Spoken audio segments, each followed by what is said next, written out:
పాండవులు కౌరవుల్ని రక్షించడం దుర్యోధనుడికి అవమానంగా ఉంటుంది. ఆత్మహత్య చేసుకోవాలని నిర్ణయించుకుంటాడు. పాతాళలోకంలో ఉన్న రాక్షసులు ఈ విషయం తెలిసి ఏ రాక్షసిని పంపి దుర్యోధనుడి నిర్ణయాన్ని విరమించేలా చేస్తారు? కృత్య అనే రాక్షసిని పంపి. ఏ మహర్షి తన 10,000 మంది శిష్యులతో దుర్యోధనుడి ఆతిథ్యం స్వీకరిస్తాడు? దుర్వాస మహర్షి. తన సోదరులు పాండవుల దగ్గరికి కూడా వెళ్ళమని కోరతాడు దుర్యోధనుడు. అలా పాండవుల్ని మహర్షి శపిస్తాడు. వాళ్ళు ఏం పెట్టలేరు కాబట్టి అనుకుని వాళ్ళ దగ్గరికి వెళ్ళమని చెప్తాడు. దుర్వాస మహర్షి అలా పాండవుల వద్దకు వెళ్తాడు.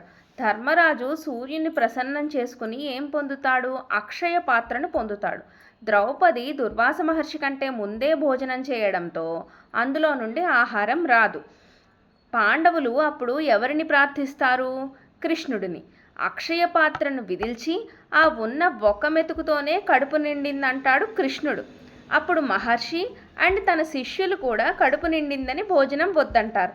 అలా కృష్ణుడు పాండవుల్ని కాపాడుతుంటాడు.